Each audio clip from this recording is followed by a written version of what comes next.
I bet if you have ADHD, you have a hard time maintaining friendships. And I know because I do too. And that's why I have no friends. But the other day, I came across a video, and obviously, being autistic too, I went and got the research on Aristotle's three types of friendships. And after I delved into those, I realized why it's hard for people with ADHD to actually form friendships like normal people. So, Aristotle said there are three types of friendship. The first friendship being of utility. These are our friends that maybe like our classmates or coworkers or maybe like a neighbor, which in the relationship is very transactional. Where it's a mutually beneficial sort of situation. Like I'm lonely at work and I need somebody to eat lunch with, so I eat lunch with you. Or, you're my college roommate. So, obviously we're going to be friends because of proximity. The second type of friendship are pleasure friendships. Those are the friendships that come from hobbies that we love. Like maybe they're your basketball buddies, or maybe you like to go to brunch. Maybe you like to go out clubbing, or they're your shopping buddies. But these friendships are obviously derived from sharing pleasure. Like the reason that you guys bond is because you like to go out. You like to keep it light, very on the surface, very pleasurable. And then the third type of friendship is the rarest type, he said, which is a friendship of virtue. And these are the friendships that last a lifetime. These are the people that know you inside and out. They've seen you at your worst, they've seen you at your best, they're there to support you, yada, yada. I think that where most people with ADHD fall into a trap, and I fall into a trap, is that I expect all three of those friendships to exist in one relationship. And let me explain to you what that means. Like, I need my friend to be useful to me when I need them to be useful to me. I want to be in their company when I want to be in their company. And when I want to be left alone, I want to be left alone. And I was actually talking to a friend of mine from college, and she very much said that that's what I gave in college. Like, I was very much yeah, I have about this much social battery, and then I'm gone.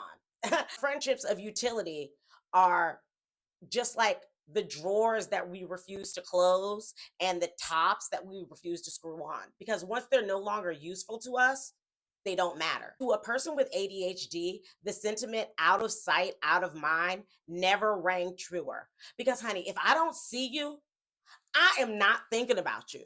Like at all. Like it is not even a thought in my mind. Now, the second type of friendship, the pleasure friendship, of course, a person with ADHD is chasing the dopamine high of a pleasure friendship. Because, of course, I want to go out and have shared experiences with friends. And as a person with ADHD, I also suffered from addiction. A lot of my pleasure buddies were drinking buddies, right? But that's also a friendship of utility too, right? Because you have someone to drink with. So, in that, there's an example of me trying to intermingle the types of friendship. We also, as people with ADHD, want friendships of virtue because that's how we start out. We start out very intense. Like, I meet you and I want to know everything about you. I'm not asking surface level questions. I want to know, like, what your favorite dinosaur is and, like, what your favorite literary device is. Like, what is going on? Like, how do you feel about this? Like, how did you grow up? Like, you like your family, like, and your mom, she's like good. I sometimes catch my patients off guard by like just getting very deep very quickly. So we think that all friendships start out as friendships of virtue. We want them to be friends of utility. We want them to be friends of pleasure, and we want them to be virtue friendships.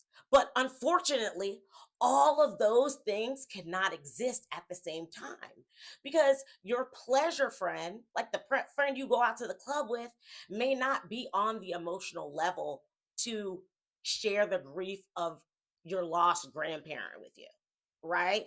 And your coworker, after you've left your job, I mean, they're no longer checking for you. Or if you left school and you guys all graduated and you've gone separate ways, gone to your separate cities, like, I'm not really checking for you, like, especially as a person with ADHD, because it's out of sight, out of mind.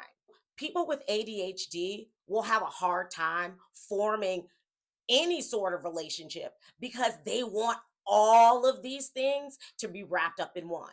We want a friend that can be useful to us, that we could take pleasure in, right? And get that dopamine high, and that could be a deep friend from the very start. We're like Dory from the very first second. Like, how you doing? And let's not even start to talk about limerence and how that plays a factor into our friendships. But I can get more into that later. I wanted to explain how the ADHD brain works, how my brain works when it comes to friendships. And that's how I feel like people with ADHD just have like a harder time forming genuine friendships because of our intensity and our emotions, and because we desire all of these things wrapped up into one relationship when they cannot possibly provide it without knowing what the other person is in need of, if that makes any sense. But I can delve deeper into it if you want me to. Comment, let me know if, like, is this happening to anybody else? Do you feel like, as a person with ADHD, you're able to form meaningful long-term friendships, like friendships of virtue, which Aristotle says you probably only have about 2 or 3 of these friendships in your life. He also brings up a very interesting point about how inherently bad people, cannot form friendships of virtue. I just think that he has not met a person with ADHD. And so I will leave that there for you.